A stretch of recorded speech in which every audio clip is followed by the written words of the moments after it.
Boa tarde, estamos em mais uma Ação em Reação nessa terça-feira, dia 29 de março de 2016. Hoje, para me ajudar a fazer o programa, Dr. José Carlos Clemente, diretor clínico da Multimagem, médico, também comentarista do nosso programa aqui. Boa tarde, Clemente, é um prazer ter você novamente no programa, né? Posso chamar de você porque é um amigo, né? É amigo. Não, Filete, prazer estar contigo também. Boa tarde a toda a equipe, a você telespectador. Nós estamos aqui hoje, vamos fazer um bate-papo mesmo, né, Filete? Deixa eu desligar meu telefone no ar aqui, que eu não desliguei, né? Vou dar uma de Augusto agora, entendeu? Porque eu não desliguei, daqui a pouco toca o telefone, né? Então deixa eu desligar ele aqui no ar. O Filete é desligado, né? O Filete é desligado, mas nunca tocou, hein? Aí eu vou desligar ele aqui, porque senão vai tocar daqui a pouco, né? Aí quando toca no programa do Augusto, o Augusto tira aquele sarro, né? Fala, o Filete é desligado, vem desligado. aqui. Doutor Clemente, questão da gripe aqui, né? Muitas, começando a dar o surto de gripe, né?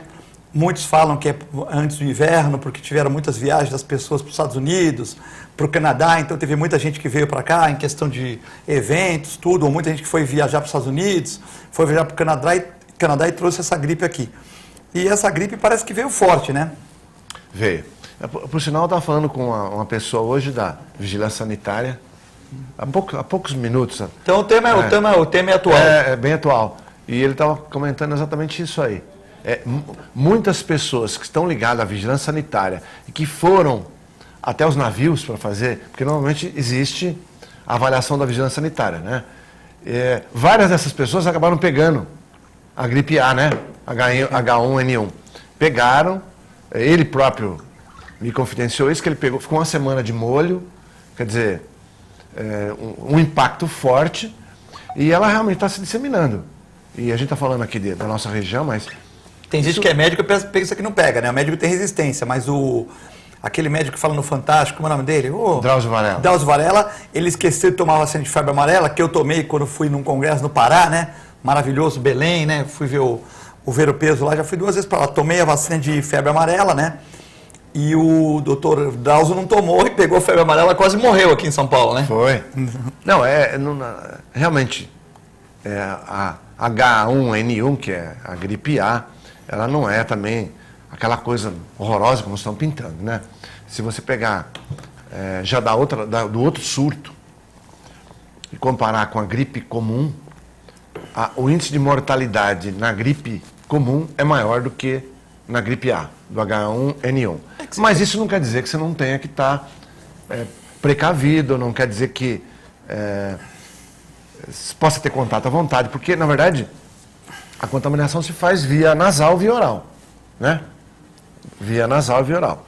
A pessoa, às vezes, é uma bobagem, ela pega num copo, alguma coisa que alguém está contaminado, dinheiro, tal, põe a mão na boca, no rosto, na face, acaba se contaminando. Então é preciso ter essa cautela, sim, evitar aglomeração. Crianças, por exemplo, né, Filete? Mas por que no inverno pega mais? É porque realmente as pessoas tendem a ficar mais aglomeradas, e aí, sobretudo, crianças em escolas, tal, que não tem aquela maldade nenhuma, põe na boca, pega no chão, pega do amiguinho, troca as coisas e realmente acaba facilitando essa contaminação. Mandar um abraço para a equipe da TV Com, para a Gisele, para a Daiane, para o Reale, para todo mundo que está aqui, né, que ajudam a gente, estão sempre aqui, é uma equipe pequena, mas coesa, que ajuda bastante aqui. E dá colher de chá, né? Dá colher de chá, né?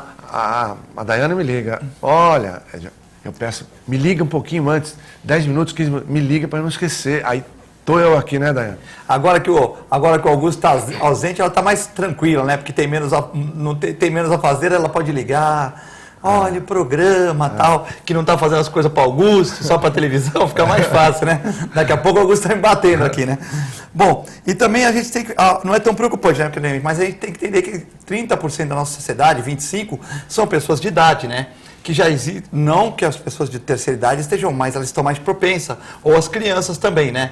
Você pegar uma pessoa de 30 anos, esportista, que não fuma, não bebe, vai bater tal, mas você pega um diabético, um portador de uma hepatite, um HIV, uma pessoa com idade avançada, ou um bebezinho, já complica um pouco, né, doutor Clemente? Nossa, está certo.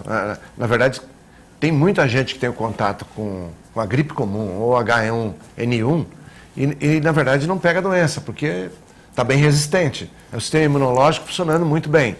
Por outro lado, como você disse, uma pessoa que já tem uma doença crônica, né? Qualquer doença crônica, ela está mais suscetível, assim como a gestante, né? A grávida, a criança de baixa idade, ou a pessoa idosa, que está mais propensa realmente a ter um sistema imunológico mais deficiente ou menos eficiente.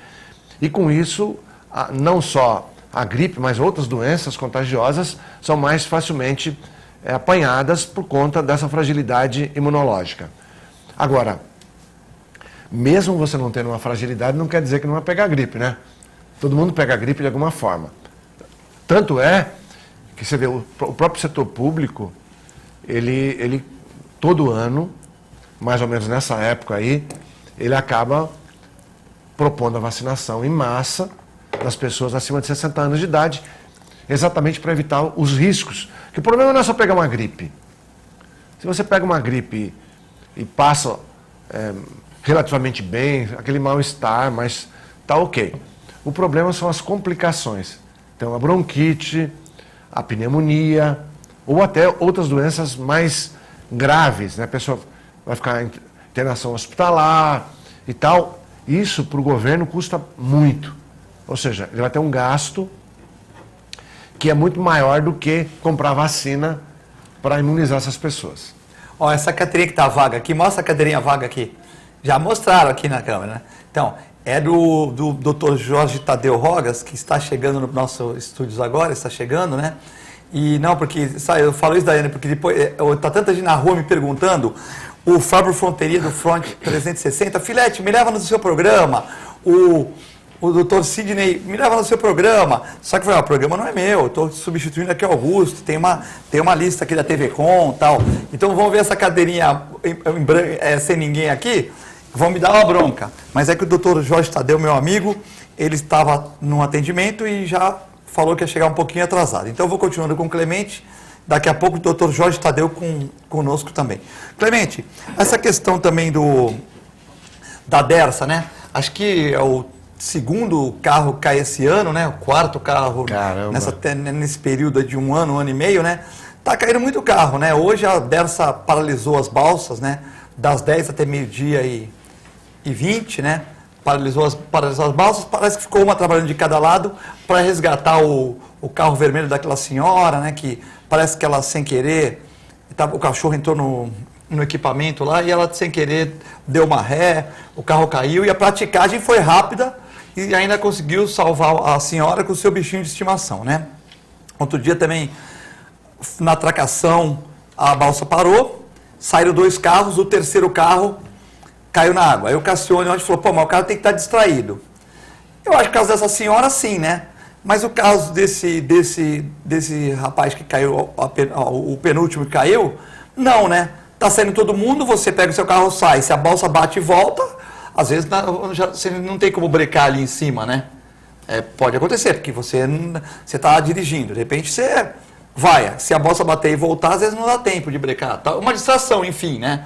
Mas não deixa também da Dersa também, de uma certa maneira, não amarrou direito a balsa e tal. Então acho que a gente tem que ter fazer um sistema diferente, né? Que não permita uma cancela, que não permita que as pessoas caiam na balsa. Já fazendo um outro questionamento, quando você pega a balsa, às vezes você pega a balsa com muitas bicicletas, né? Eu sei que as bicicletas são de trabalhadores, principalmente de manhã cedo. As bicicletas que não pagam, elas saem na frente da balsa.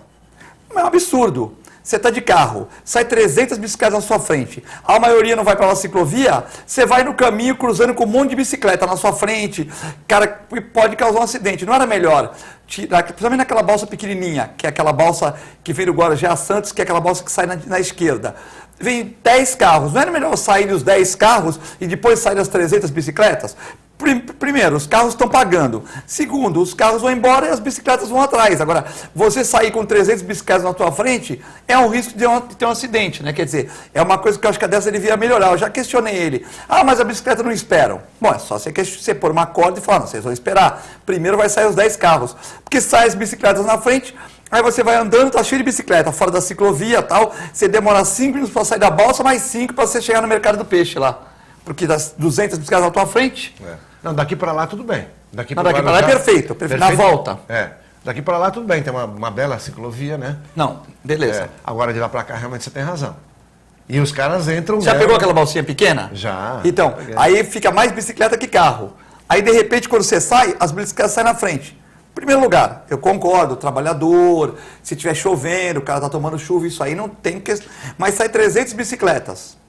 E sai, tem 5, 6 carros na balsinha, o carro espera. Aí quando você sai, tem 300 bicicletas na tua frente, para você, o risco de você pegar uma bicicleta, tem gente que vai com a bicicleta empurrando na mão. Quer dizer, fica 5 minutos para você sair da balsa, mais 5 minutos. Se saíssem os carros primeiro, as bicicletas iam tranquilo e não ia ter problema de, né? Aqui já o negócio ficou rotina, né?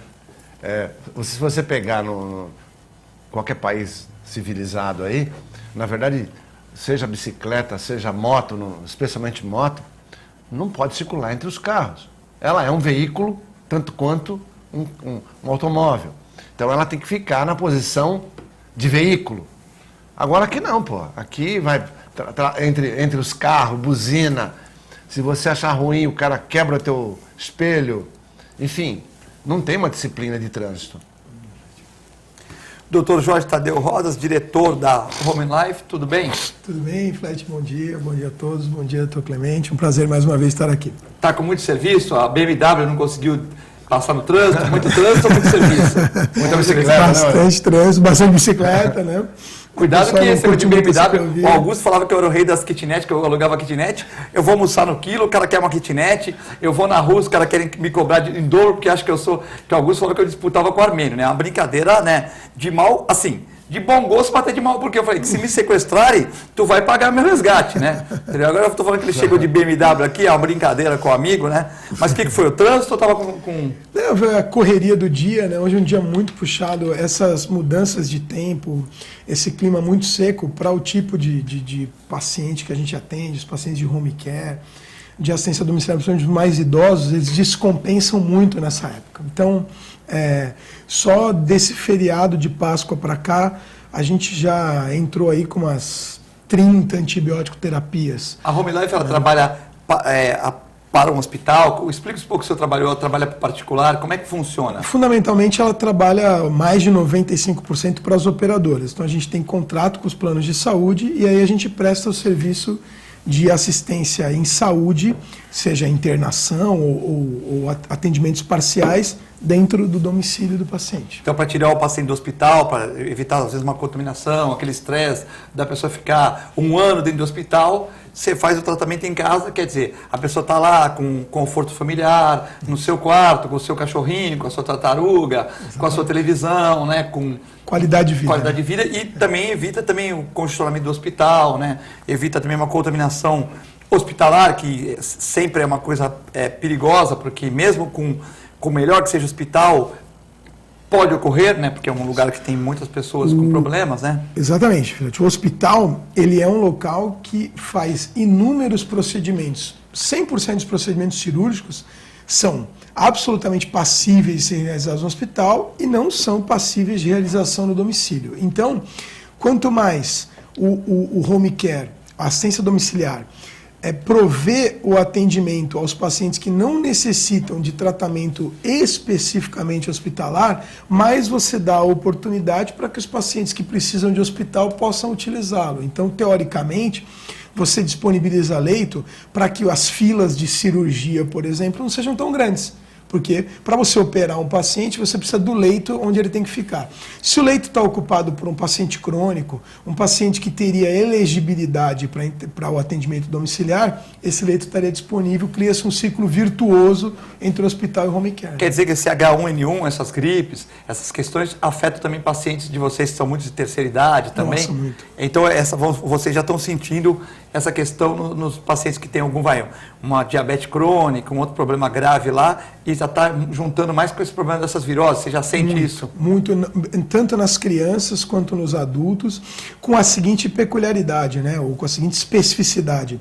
O paciente crônico, seja ele adulto ou infantil, ele tem uma série de características que tornam ele mais suscetível a uma maior gravidade das infecções. Então, às vezes, ele tem o que seria uma simples gripe para um paciente, uma pessoa absolutamente saudável, rapidamente vira uma broncopneumonia num paciente crônico. Então, você tem que atuar, às vezes, até de maneira mais invasiva, mais ostensiva do que num paciente saudável, né? Tá certo. Clemente. Um dado importante também, eu acho, em relação ao home care, são os custos, né? Você vai ter um custo muito menor, além do tudo que você falou, Filete, da proximidade com a o família, cachorro, com o gato, com a família, com filhos, na família geral, você ainda tem um custo muito menor, né? Se você imaginar que você está deixando de ocupar um leito hospitalar para uma pessoa que necessita, e a própria operadora, para ela é um custo muito menor. Então eu acho que em todos os sentidos acabou ficando praticamente no mundo todo, né? Uma coisa assim extremamente aceita, e a própria população aceita isso. E só não é mais porque não é tão divulgado como deveria ser. O home care faz o transporte, por exemplo, se estiver em casa, o paciente precisar de um exame, leva até a multimagem e volta, ou por exemplo, porque outro dia eu vi uma ambulância aqui embaixo, placa de São Paulo. E eu fui porque a gente tem que conhecer a cidade, né? Outro dia eu vim na minha casa do Aparecida até o Campo dos Santos, eu vim a pé. Aí eu fui vendo o VLT, fui vendo os lugares que tinham propensão a ter dengue, fui vendo as coisas que estavam bem feitas. Você vai analisando a cidade, aí você vê o morador de rua, aí você conversa com um, conversa com o outro, porque você que está na televisão, você tem que também ter noção. Se eu ficar o dia todo no consultório, eu não vou conseguir sentir isso, né? É o home care também. Aí era de São Paulo a ambulância. Então o que ele faz? Ele vem para Santos e pega pacientes de Santos para trazer nos hospitais, né? Sim. O home care também transporta? Sim, a gente tem tanto o transporte eletivo, que seria, por exemplo, para a realização de um exame. Frequentemente a gente vai até a multimagem levar o paciente para fazer tomo, ressonância. E também o transporte de urgência, ou seja, um paciente cuja instabilidade impossibilita que ele fique no domicílio, aí a gente tem que prover um transporte devidamente equipado para levá-lo para o atendimento hospitalar. Então a gente tem o atendimento tanto programado quanto de urgência e emergência, os dois. E todos ficam enfermeira lá 24 horas revisando, ou alguns pacientes não precisam? A pessoa vai lá, medica, fica meia hora lá, volta no outro dia? Cada caso é um caso, ou todos têm que ficar uma enfermeira lá? Isso é uma das coisas muito legais do home care. A assistência domiciliar ela é personalizada para a necessidade técnica do paciente. Então, uma vez solicitada uma avaliação, nós vamos no hospital e aí, baseado em algumas tabelas, em alguns critérios, a gente cria um plano de atendimento daquele paciente. Pode variar desde um oxigênio e 3 sessões de físio por semana, até um paciente que vai ter ventilador, oxímetro, bomba de infusão, cama, enfermagem 24 horas, e um paciente. Quer dizer, um faz uma unidade de terapia intensiva. Uma massagem, uma fisioterapia 3 vezes por semana, com acompanhamento médico uma vez por semana. O outro, uma enfermeira se revezando ali. 12 por 36. 12 por 36. Igual ao hospital.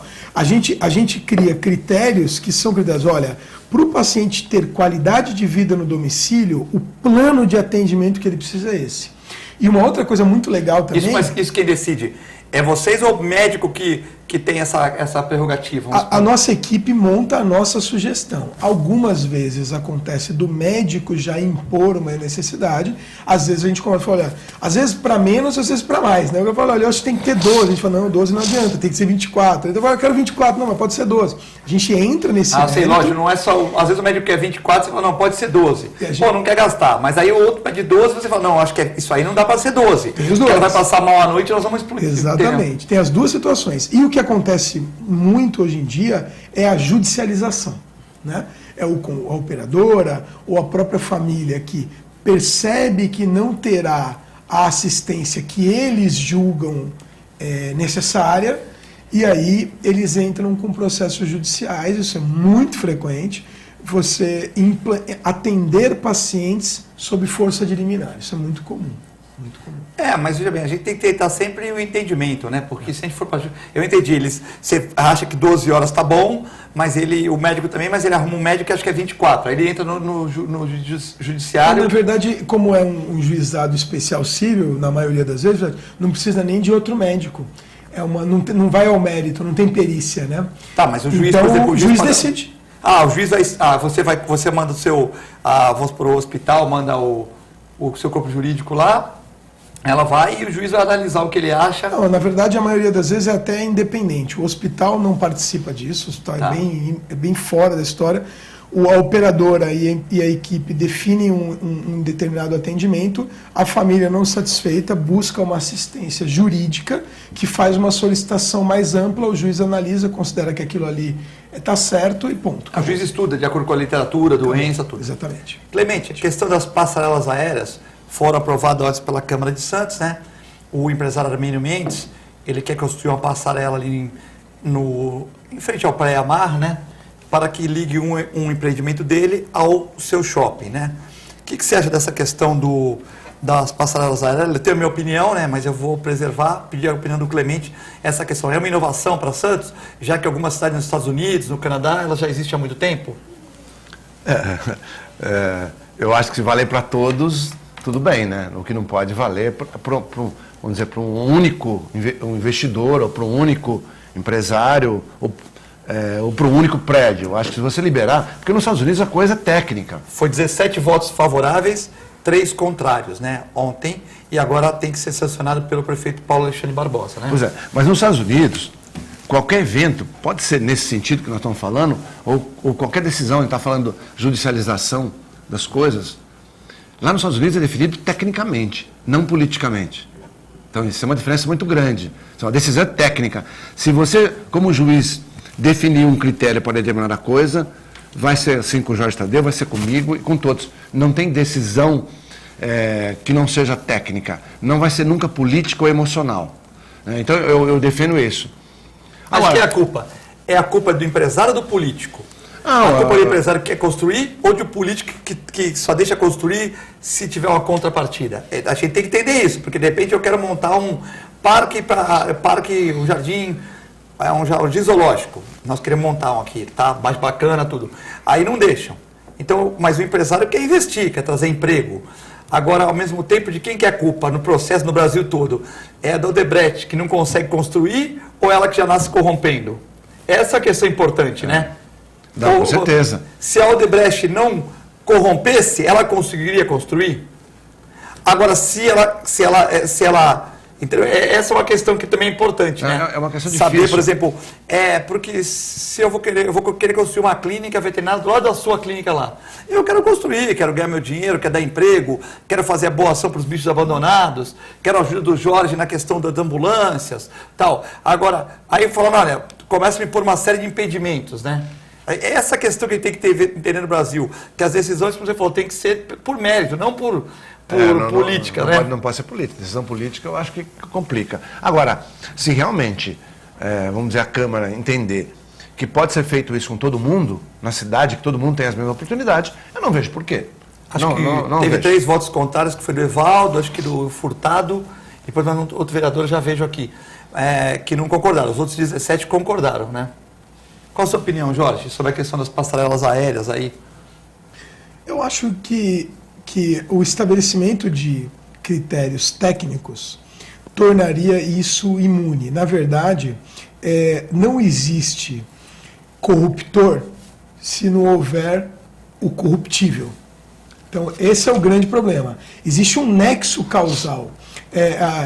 Certamente no business plan da Odebrecht, não tinha lá nas premissas deles que eles só iam conseguir ser a maior construtora se eles encontrassem uma população de corruptíveis. Então, eu acho que é uma adaptação para chegar em algum lugar. Aquela pergunta que você fez, eles teriam construído se não fosse isso? Resposta, provavelmente não. Ou seja, o sistema não permitiria. Eles iam ser uma construtorazinha pequena. O sistema não permitiria. Então, eu acho que a gente tem que corrigir o sistema para que o sistema fique imune a isso. Por exemplo, eu sou absolutamente favorável a passarelas que otimizem. Se você considerar o número de pessoas que vão, por conta de ser um empreendimento de hotelaria e um centro empresarial, a quantidade de pessoas que vai se alimentar dentro da praça de alimentação do shopping, provavelmente uma passarela previne atropelamento, previne acidentes fruto da imprudência de um motorista, coisas que são intangíveis. Roubos. De madrugada, né? Uma série de fatores positivos. Olha que maravilha. Se você cria um cenário técnico para dar base e ensejo a isso, acabou a discussão. Aí não importa se foi o grupo Mendes, se foi o grupo... se foi a Teve reunião com os vereadores lá, o Murilo Barleta, na Associação dos Engenheiros, ele que é engenheiro, para ver as opiniões dos engenheiros, parece que foi favorável. Eu acho que na minha opinião, é bom para a cidade, porque se você, por exemplo, você tem dois tipos, né? O empreendimento com o shopping, né? Legal, vai aumentar emprego, tudo bem. Aí, por exemplo, o Armênio é responsável por pagar esse IPTU todo. Se fizer uma mista, eu vou ligar uma clínica médica minha com a clínica radiológica ultrassonográfica de imagem do Clemente. Então eu quero que o meu cliente, quando vai fazer exame, já passe lá. Eu vou dividir metade do IPTU com o Clemente, que vai pagar metade do IPTU. Né? E se for uma que ajude todo mundo, por exemplo, a Universidade de Santa Cecília vai fazer uma ligando do outro lado da rua, mas pode também passar o pedestre. Vai fazer uma passarela ali que o pedestre também possa utilizar, para passar no Oswaldo Cruz. Aí o IPTU, o Santa Cecília paga a menor, ou seja, divide pela metade, porque além de utilização dos alunos, dos professores, dos funcionários da Unisanta, utiliza também a população. Então já o IPTU é menor porque está fazendo uma coisa para a coletividade, né? Então se for só minha, eu pago. Eu e o Clemente junto, nós dividimos o IPTU. E se for privada, mas também com uso público, metade do IPTU. Eu acho legal, porque senão a gente vai ficar muito para trás, né, Clemente? Não, eu acho o seguinte, e é difícil, se pensar em termos de votação, independente do aspecto técnico que nós comentamos aqui, é difícil falar não para o Armênio. Afinal, todos os shoppings aqui são dele, ele é um grande investidor na cidade, basicamente em Santos, né? Quer dizer, o polo central do Armênio... Tem São Vicente também, né? O shopping São Vicente. Mas vamos dizer assim... Ele queria fazer o Guarujá, o Grosso é em Santos. O Grosso é Santos, ele tem também em Portugal, mas vamos imaginar assim, o grande esquema dele é Santos. Então realmente é difícil falar que não, além das considerações que o Jorge Tadeu fez aí. Por que não? Você tem chance de menos atropelamento, você tem chance de menos assalto, você tem uma facilidade maior, uma rapidez. Paisagisticamente fica bonito, né? Eu acho que não, é difícil. E aí, isso vai acabar tendo que gerar um comportamento que vale para todos. Se um dia vier um novo empresário e quiser fazer uma ponte na costa de um prédio para o outro, tem que deixar. Parece que algumas avenidas não podem, né? Eu não li assim se é na costa, acho que na Conselheira não pode, até alguns lugares que não podem, né? Mas é aí que você vai, aí começa a criar umas regras, né? Mas tem alguns lugares que não pode, já falaram que não pode. O que não pode é você fazer um negócio e depois dizer que não, como aconteceu no próprio Extra ali, antes do Armênio. Posto de gasolina. Posto de gasolina por causa do hospital, né? Pois é. Então, o que não pode fazer é exceção.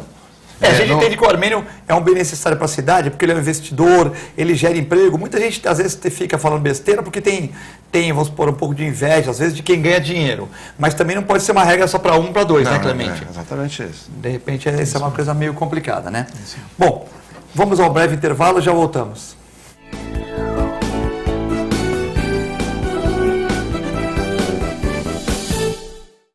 A Clínica Multiimagem é especializada em exames de radiologia e diagnóstico por imagem, investindo continuamente em tecnologia e trazendo constantes inovações para proporcionar à comunidade médica e seus pacientes diagnósticos ainda mais precisos. Sua nova e moderna estrutura, aliada à tecnologia de ponta, juntamente com o corpo clínico especializado, tornam a Clínica Multiimagem um dos centros de diagnósticos por imagem mais avançado do estado de São Paulo. Entre em contato pelo telefone 3202-1250. Com o objetivo de atender cada vez melhor, o Plano de Saúde Santa Casa oferece a você e a sua família uma ampla rede de atendimento em Santos, São Vicente, Praia Grande, Cubatão e Guarujá. Além de contar com a melhor equipe médica e multiprofissional do litoral paulista. Plano de Saúde Santa Casa de Santos. O melhor atendimento em plano de saúde. 3226-6200. A TV Com traz qualidade e interatividade para a Baixada Santista. Nos preocupamos constantemente com a qualidade de nossas produções. Por isso, investimos em equipamentos e profissionais qualificados. Nosso estúdio é, sem dúvida, um dos mais bem equipados da região. São mais de 40 metros quadrados de tecnologia. TV Com, sempre com você. Corta.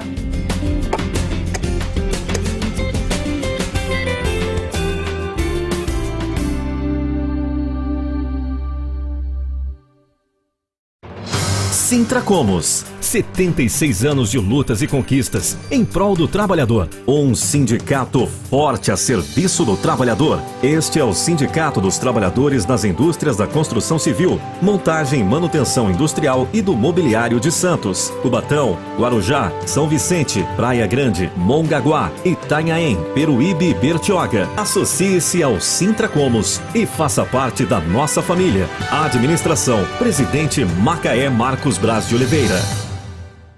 Existe um lugar em Santos onde você encontra os empreendimentos mais fascinantes da região. Um lugar amplo, aconchegante, feito para oferecer o melhor atendimento para você. Um lugar que reúne as melhores opções residenciais e comerciais nos bairros mais nobres de Santos. Um lugar que a gente nem precisava dizer, porque você já sabe. Central de Vendas Grupo Mendes, Rua Guaiaó 55, Aparecida. Venha fechar um bom negócio para abrir as portas do seu novo lugar. Sindicato dos Trabalhadores Municipais de Praia Grande, há mais de 20 anos levando aos seus associados planos de saúde e convênios, assistência odontológica e jurídica, curso de capacitação e outros benefícios, dando aos servidores melhores condições de trabalho e qualidade de vida. Para mais informações, acesse o site www.sindicatopraiagrande.org.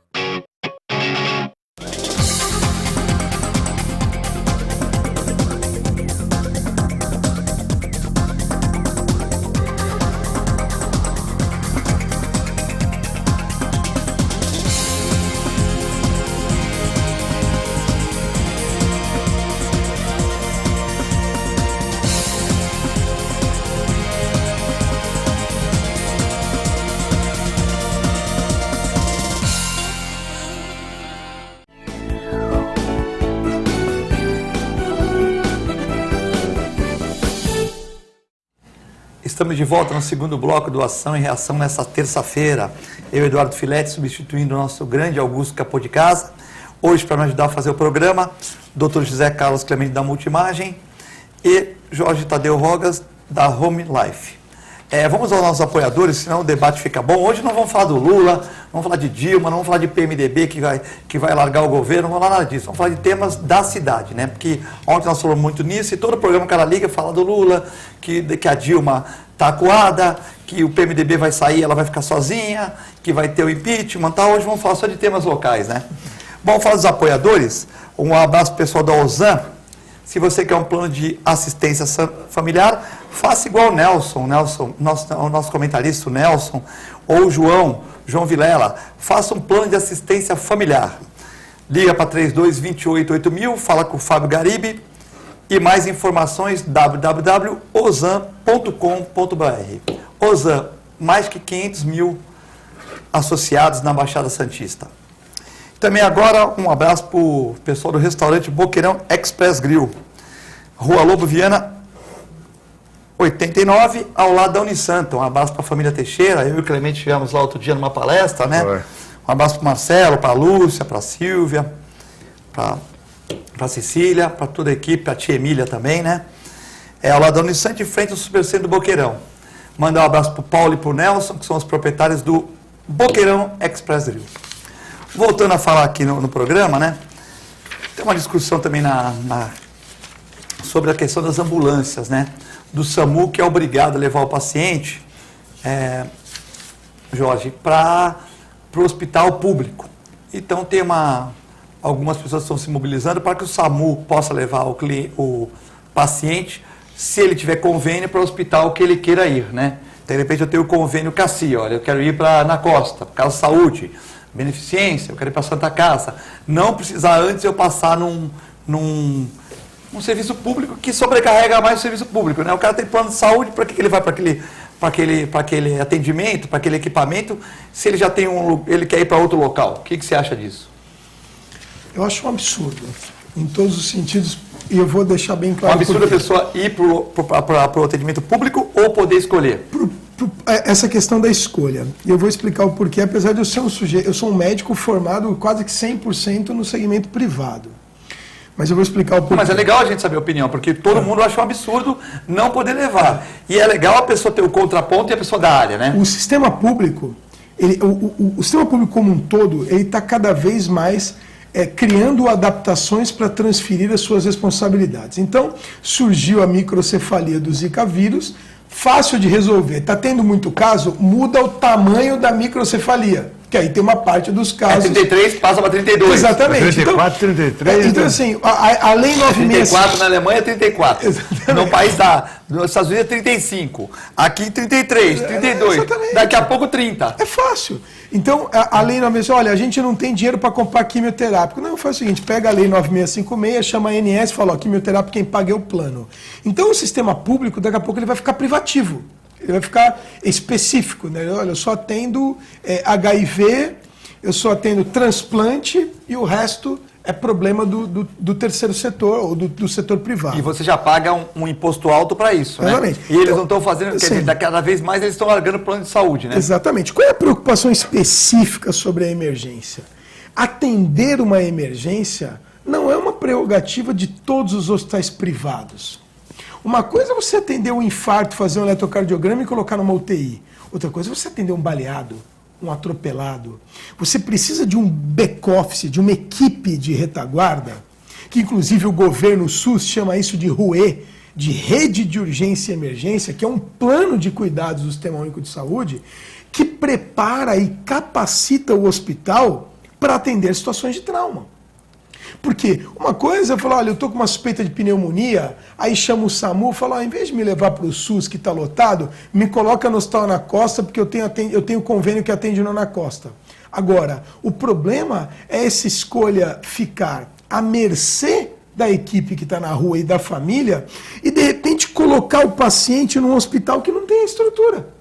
Tá, chega, o cara está baleado, olha, eu quero que me leve para o Hospital Vitória. E se o cirurgião não está lá? Chega lá, não tem cirurgião. Exatamente. Ou seja, ele teria que ir para um hospital que tem um cirurgião de referência. Então, aí você ele escolhe cria... um hospital, eu quero ir para atendimento cardíaco no Hospital X. Não tem cardiologista lá. Isso. Ou seja, só tem clínico geral. Enquanto eu estava na diretoria técnica da Santa Casa, numa reunião um pouco mais quente sobre conceitos, eu falei exatamente isso. Eu falei assim, olha, eu sou uma loja de roupa masculina. Aí entra uma senhora e fala assim, olha, eu quero comprar um sutiã. Aí eu falo assim, desculpa senhora, essa loja é uma loja de roupa masculina. Não, mas então só vai procurar um sutiã para mim. Aí eu vou ter que sair de lá. Então assim, não tem sentido. Eu tenho um portfólio, eu como hospital, eu tenho um portfólio. Se o meu portfólio não atende aquele cliente, não atende. Essa medida, ela busca uma universalização que não foi combinada com o outro lado. Não foi combinado. Por exemplo, quantos hospitais têm serviço de oftalmologia 24 horas? E um trauma ocular, o paciente está consciente, tem. Né? Santa Costa também tem, mas olha, eu quero ir para a casa de saúde. Não tem. O sujeito vai chegar na casa de saúde, aí a casa de saúde vai ser processada por negligência, por omissão de socorro? Omissão de um socorro que ela não tem? E que ela não se propôs a ter? Não é obrigada a ter, né? Exatamente. Então, a temeridade é essa, é você transferir então era bom, por exemplo, uma responsabilidade por causa de uma ineficiência. Era bom fazer, por exemplo, como os vereadores da Câmara, alguns foram na questão das passarelas, conversar com os engenheiros na Associação dos Engenheiros. Era bom os vereadores aqui da União da Baixada Santista, que estão querendo modificar isso, conversar com técnicos também, para saber, por exemplo, saúde. Eu mesmo estou tendo, assim, como são 3 pessoas da área de saúde, né? Eu estou mesmo ficando assim, com uma outra noção, porque a gente que não está mexendo nisso, acha, pô, legal, a pessoa pode escolher, mas de uma certa maneira tem razão. Aí a pessoa está baleada, ela quer ir para o hospital mais longe, num lugar que tem trânsito. E assim, Filete, só vai morrer na ambulância? Tem uma coisa muito importante que é o seguinte, é óbvio que para uma grande fração dos casos é um atalho. Por exemplo, um senhor idoso com uma pneumonia ou com diabetes que está descontrolado. Nossa, é muito mais fácil ele ir direto para o convênio, que ele vai para o quarto, vai começar a tomar medicamento, do que ele ficar numa espera do PS da Zona Leste, com outras prioridades. Então, de certa forma, você está criando uma pulverização e melhorando prioridade. Mas o problema é que isso não vai acontecer em 100%. Então, o mínimo que tinha que ser feito era um protocolo. Falou, olha, tais diagnósticos é facultativa a escolha. E tais diagnósticos não. Problemas cardíacos graves, atropelamento. Politrauma. Politrauma em geral não pode ter essa opção. Arma de fogo, arma branca, tudo tal lugar. Diabetes, pressão alta, aí pode tudo escolher. Bem. Então, você tem que criar critérios que protejam o paciente, porque às vezes o paciente, até por uma ignorância, por um desconhecimento, fala, não, tudo vai ser melhor tratado naquele hospital, e de repente é um diagnóstico que o hospital não vai conseguir cobrir.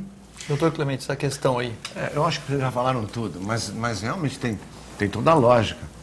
Se tiver um protocolo pré-estabelecido, que diante daquela situação você vai para determinado hospital, ok.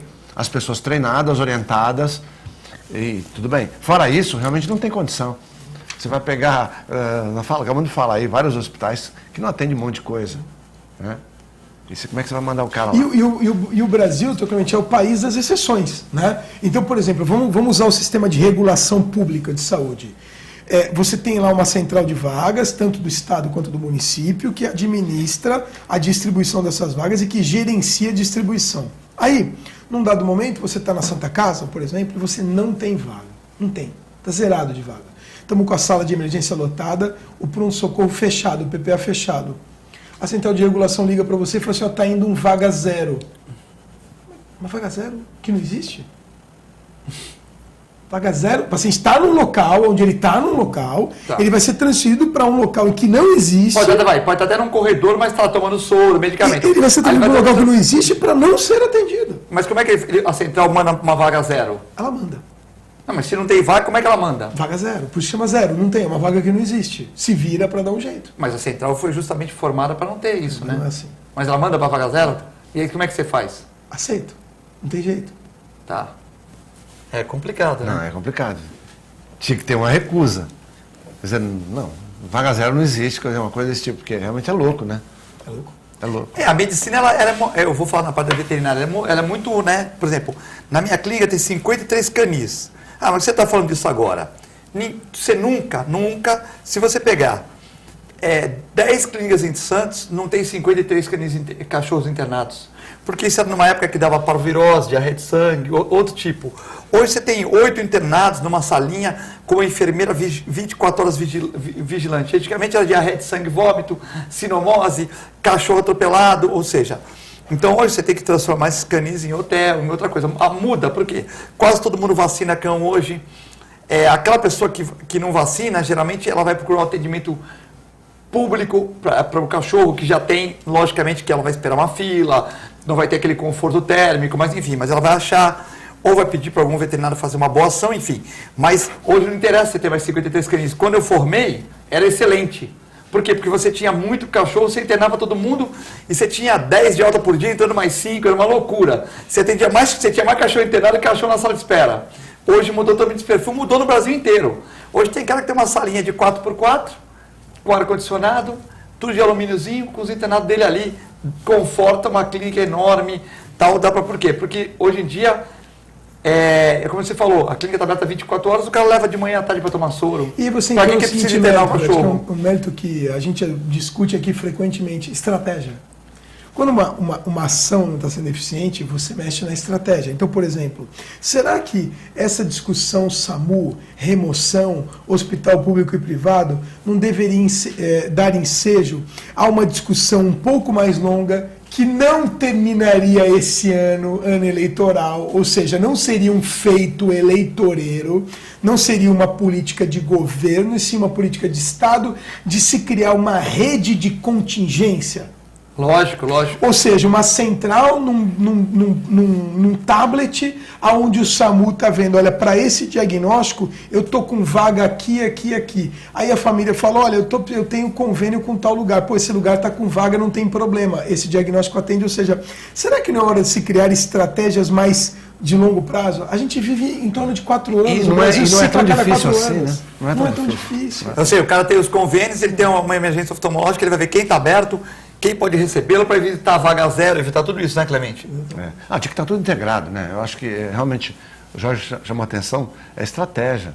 Se você tem toda a coisa documentada, se está tudo ok, toda a eficácia daquela ação se torna muito maior. Né? E assim, comitês, né, naturalmente, hoje certamente ele vive um fato que assim, eu olhando de longe, de fora, eu percebo, Santos tem muito mais ressonância do que a demanda. Aí teria que falar a quantidade de equipamento de ressonância é maior do que a demanda. Óbvio que a gente atende uma região, claro, mas assim, será que uma discussão coletiva não permitiria situações, por exemplo, olha, em vez de eu ter aqui, eu tenho uma ressonância volante, como existe nos Estados Unidos. Nos Estados Unidos tem ressonâncias que andam pelo país fazendo exame. Não sei se não existe isso, mas mas existia. É que Santos, talvez aí o Clemente possa complementar, mas talvez exista aquele problema por exemplo, que aqui é uma questão central, é uma polo, né? Por exemplo, o São Vicente, o atendimento de saúde hoje não está bom. O pessoal vem para Santos. No Noroeste, você sabe que a maioria das pessoas de São Vicente vai para lá. Praia Grande, algumas coisas estão bem, mas outras não, vem para Santos. Então, Guarujá vem para Santos. Tanto que, na parte de educação, 80% das crianças que estudam em colégios municipais da Ponta da Praia são do Guarujá. E são nossos irmãos também, a gente não pode deixar de atender. Você sabe... A pessoa trabalha em Santos, chega para o patrão, arruma uma conta de luz, vai no colégio, como é que pode provar que não? Eu moro na casa do Jorge ali, eu moro no edículo lá atrás. A pessoa trabalha para ele, mora no edículo e matricula o filho. O Jorge também fica com pena, que no Guarujá está ruim, não está tão bom, então libera. Quer dizer, na verdade, a Prefeitura de Santos já é sobrecarregada, não é isso? Talvez não seja... Desculpa filosofar um pouco, mas eu acho que o grande pulo do gato para a nossa nação será a gente entender de maneira mais madura a complexidade da nossa nação. Em que sentido? Será que nós temos que nos preocupar com CAD exclusivamente para os monopólios ou para as grandes fortunas? Ou será que a gente tinha que dar um maior apoio de orientação estratégica para o microempresário e para o pequeno empresário, para que a gente saísse dessa mazela de que 90% das empresas terminam em menos de 5 anos? Então é assim, será que a gente não teria que dar o apoio para um sujeito que é um empreendedor e falar assim, olha, eu quero montar um restaurante de comida húngara. Aí ele tem alguém para falar para ele, assim, olha, o potencial em Santos de você vender comida húngara é de 12 pessoas por semana. O teu negócio não vai durar 6 meses. Não, esse sujeito entra, às vezes, na limitação da visão dele e ele perde toda a fortuna dele, ele perde tudo que ele investiu. É como o cabeleireiro pet shop japonês. O cara monta um pet shop. E quantos fecharam? Pode se ver quantos pet shops estão fechando. Temaqueria. Quer dizer, tem umas que sobreviveram, são boas tal. E tem outras que mesmo competentes não sobrevivem, né, Clemente? Então, é uma orientação importante, né? A gente tinha que ter essa visão mais coletiva de longo prazo, de trazer da base. Não adianta eu me preocupar só com os usineiros, que estão ganhando muito dinheiro com o álcool anidro, como hoje se discutiu o aumento nas últimas 3 semanas do álcool anidro. O problema é o cara que está fazendo pinga para competir com a 51 em Pirassununga. Ele vai quebrar. E esses são os que dão mais empregos, né? Se você for ver, tem mais emprego nesses setores que está 2 empregos, 5 empregos, do que nessa... Mas aqui não tem regra mesmo, né? Você não tem regra, são poucos que procuram alguma orientação profissional para fazer um negócio. Você acabou de falar do pet shop. Pet shop tem... não é Santos, qualquer cidade do interior... O cara aposenta, monta o pet shop. Alguns sobrevivem, beleza. Mas ele tem que entender que o índice de comercialização da ração é 10%. Quando você compra uma ração num pet shop, se você pagou R$20, aquela pessoa está ganhando 2. Né? Só que ela está com o ar-condicionado ligado, tem uma balconista bonitinha para te servir, tem uma faxineira para limpar a ração para não ficar empoeirada. Então, tal. Aí ela vai ganhar onde? No serviço. Na tosa, no banho, mas tem que pagar o profissional. E o profissional bom também é caro, né, Clemente? Se for um bom médico fazer uma ressonância, ele vai cobrar caro, né? Ele tem um custo caro. Se você precisar de uma menina para tosar o cachorro lá, no calor, né, você põe ela lá para ela tosar o cachorro, tosar na tesoura, também cobra caro. Às vezes 40%, 50%, de 30% a 50% do que aquele preço final. Só que você tem que pagar imposto, pagar o registro dela e tal. Então não é tão simples armazenar essa questão. Aí você junta aluguel, água, luz, de 40% a 50% que vai para uma tosadora boa, de 30% a 40% vai água, luz, material, 10% na ração. Ou seja, se você vender só ração, você está perdido. Né? É que você, por exemplo, você consegue conciliar tudo. Né? Tem nome, trabalha legal mas aí, por exemplo, eu comecei há 28 anos atrás, foi a primeira clínica em Santos que teve ambulância, a primeira dia e noite. Então, e tem outros colegas meus que também, uns pararam por causa de aposentar, e outros que também chegaram depois ou antes que continuaram, né? E também fizeram esquemas bons. Mas assim, a pessoa aposenta, não tem nenhum veterinário na família, monta um pet shop, não tem tosador. Complica com essa comercialização de ração de 10%. Mas a conta é muito simples, o cara vai estar banho e tosa, eu vou chutar um número aqui, mas R$100 eu vou gastar, isso aqui vou fazer. Ressonância, você falou da ressonância, tem muita ressonância aqui. O cara faz o seguinte. Quanto custa uma ressonância boa hoje, Clemente? $1 milhão. Tá, então R$4 milhões, tá. Aí o cara o que acontece? 4 milhões. O cara que está vendendo, ele não fala a verdade. Lógico. Todos eles são assim. Ele vai dizer para você que com 5 exames por dia você paga. E é mentira. Mentira. Você precisa de 12 para pagar. 12 para zerar. Precisa de 5 líquidos. Não, ele não contou o ar-condicionado, ele não contou o imposto, ele não contou a manutenção mensal, não contou o seguro, exatamente. Ele não contou a menina que o imposto, ou a impressora, o operador da máquina. A impressora que vai ficar passando exame. Tem dia que ela quebra, você vai ficar 2 dias, 3 dias parado. Domingo, feriado. Domingo, feriado, tal. Tem dia que o cara que falta no exame, você marca 4 horas da tarde, o cara faltou, você já perdeu meia hora, né? Mas o cara não conta. Então, o que as empresas fazem? Ó, doutor, fica tranquilo. 4 a 5, vamos botar 5. 5 exames você paga. Aí o cara fala, 5 eu faço. Não paga com 5, não paga com 8, não paga com 10. A minha conta exata hoje, para você empatar, tem que fazer 12. Domingo também conta, essas 12 aí? 12 por dia, não. Mas contando full. Sem absenteísmo. De domingo a domingo, full. 12 vezes 30 dá 360 exames para você pagar a máquina. 350 exames você paga a máquina. E não adianta querer pagar.